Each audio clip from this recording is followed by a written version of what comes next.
बिस्मिल्लाहिर्रहमानिर्रहीम अस्सलाम वालेकुम। आज हम बात करते हैं कि पब्लिक सर्विस कमीशन के जो इंटरव्यूज़ हो रहे हैं या अनकरीब होने वाले हैं, क्योंकि अब टेस्ट वगैरह तो हो गए, उनका काम खत्म। अब हम ज़्यादा बात रिज़ल्ट और इंटरव्यू की करेंगे कि रिज़ल्ट कैसे आएगा, कब आएगा। जैसे आएगा वो इंशाल्लाह आपको वो भी शेयर करेंगे, तो चैनल को सब्सक्राइब भी लाजमी करें। चले अब चलते हैं, हम देखते हैं कैसे होता है इंटरव्यू। इंटरव्यू कमेटी जो होती है उसमें 3 बंदे तो होते हैं लाजमी, ये तो पक्की बात है। 100 नंबर का इंटरव्यू होता है, ये पहले भी बात हो चुकी है। और कमेटी के जो मेंबरान हैं उनकी तादाद कम ज़्यादा होती रहती है, लेकिन 3 तो होते हैं लाजमी, ये ज़हन में रख लें। अब ये 3 कौन कौन हो सकते हैं, ये बड़ा अहम होता है सवाल। अब उनमें से जो 2 हैं, चेयरमैन और एक सब्जेक्ट स्पेशलिस्ट, ये तो हैं पक्के।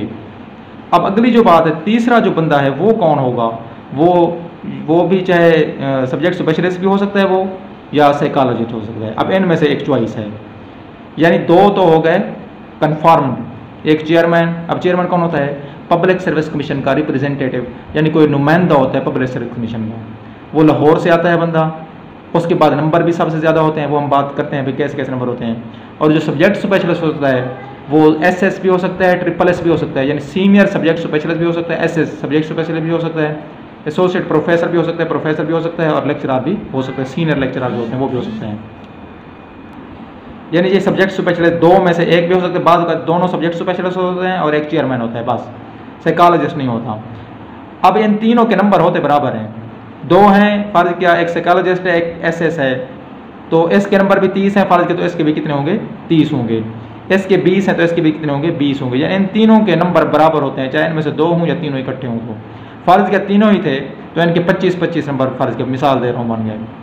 अब फ़र्ज क्या तीनों ही थे तो इनके कितने आ जाएंगे, 20-20 नंबर। तो इस तरीके से ये काम चलता। अब फ़र्ज क्या एक सब्जेक्ट स्पेशलिस्ट था, एक साइकोलॉजिस्ट था, तो 25 नंबर इसके आ जाएंगे, 25 आ जाएंगे सब्जेक्ट स्पेशलिस्ट के, 50 ये हो गए, 50 फिर इसको मिल जाएंगे चेयरमैन साहब को।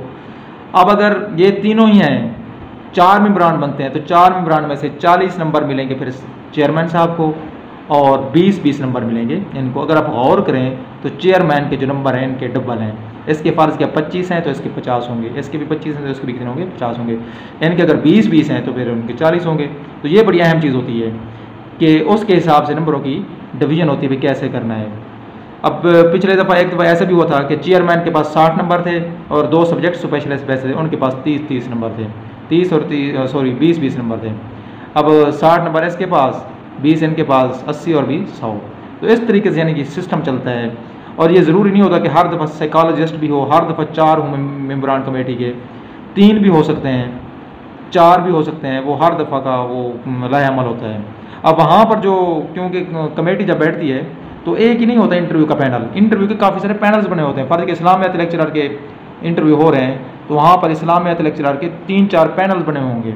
कुछ कैंडिडेट्स किसी पैनल में, कुछ कैंडिडेट किसी पैनल में, इस तरीके से चले जाएंगे, क्योंकि वहाँ पर रश भी होता है, काफ़ी सारे कैंडिडेट्स होते हैं। और जो होता है सबसे ज़्यादा जो होता है वो इस्लामियात का जो होता है इंटरव्यू, बड़ा लेंथी भी होता है बाज़ औक़ात, क्योंकि इसमें बहुत इस्लामी चीज़ें आ जाती हैं।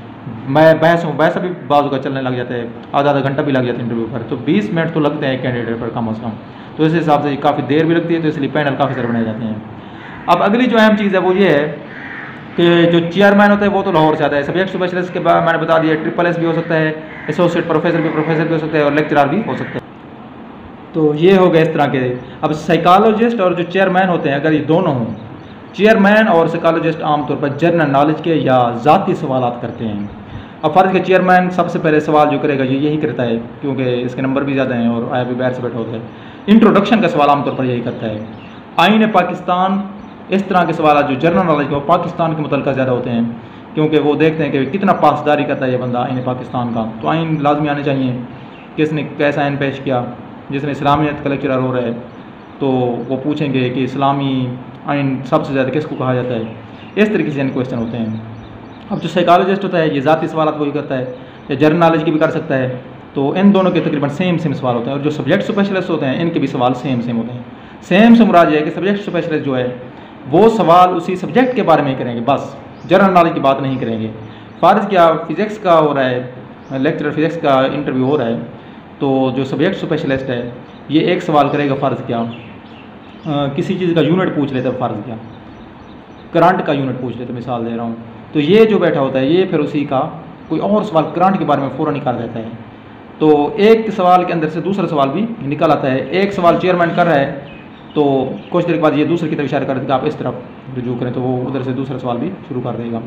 तो इसमें बड़ी अहम चीज़ ये होती है कि आप कोशिश करें इंटरव्यू अगर आपको सिलेक्शन के लिए वो दिया जाता है तो आप अपने वो इंटरव्यू का मुतल्लिका रीजन रखें जहाँ पर आपने MSc PhD MPhil वगैरह की वहाँ से करें। पिछले सालों की बात है कि बायोलॉजी का एक लेक्चरर का बंदा हुआ जानने वाला था, तो वो जब गया वहाँ पर तो जो सब्जेक्ट स्पेशलिस्ट 2 बैठे थे, साइकोलॉजिस्ट नहीं था, तो वो उसके टीचर ही थे। MPhil जहाँ करा था वो उसके टीचर ही थे दोनों, तो उन्होंने उसको फुल नंबर दे दिए। अब चेयरमैन चाहे हाफ नंबर भी देता, उसका काम तो हो गया था। तो इस तरीके से यानी कि ये बाज़ हो जाता है। तो 2017 में जो इस्लामियत के लेक्चरर हुए थे तो एक बंदा था जानने वाला है वो भी, तो उससे भी इस तरह का सवाल किया। उस पूछा गया कि हाफिज़ कुरान है आप? उसने कहा जी मैं हाफिज़ कुरान हूँ। तो उन्होंने कहा हदीस है कि जो हाफिज़ कुरान है उसको 10 बंदों की टिकट मिलेगी जन्नत में ले जाने की। तो उनमें से पता नहीं चेयरमैन साहब थे कौन से कितने सवाल किया, फिर हमें लेकर जाओगे? उसने कहा जी इंशाल्लाह वादा हो गया कि अगर मुझे टिकट मिली, मुझे ये मिला सब, तो मैं इंशाल्लाह आपको ज़रूर दूँगा। तो इस तरह के यानी कि सवाल भी हो सकते हैं। तो आप अपनी कोशिश जारी रखें, ट्राई करें। अल्लाह ताला आप सब के लिए आसानी पैदा फरमाए और आपको कामयाबी नसीब फरमाए। परेशान बिल्कुल नहीं होना, अपनी तैयारी रखें जारी बस, और अल्लाह ताला पर भरोसा रखें। नमाज कुरान मजीद की तिलावत ये लाजमी क्या करें, इससे अल्लाह ताला हर काम में बरकत अता फरमाते हैं। उम्मीद है आपको ये वीडियो पसंद आई होगी। मज़ीद इस तरह की अच्छी अच्छी वीडियोस पब्लिक सर्विस कमीशन की जॉब्स के लिए, इंटरव्यूज़ के लिए हमारे चैनल को सब्सक्राइब करें ताकि आप तक अच्छी अच्छी मालूमात पहुँच सकें। हम कोशिश करते हैं कि बर वक्त जो भी मालूमात हो आप तक और अथेंटिक हो वो पहुँचाएँ ताकि किसी का फ़ायदा हो जाए। तो दुआ में याद रखिएगा, अपना बहुत सारा ख्याल रखिएगा। अल्लाह हाफिज़।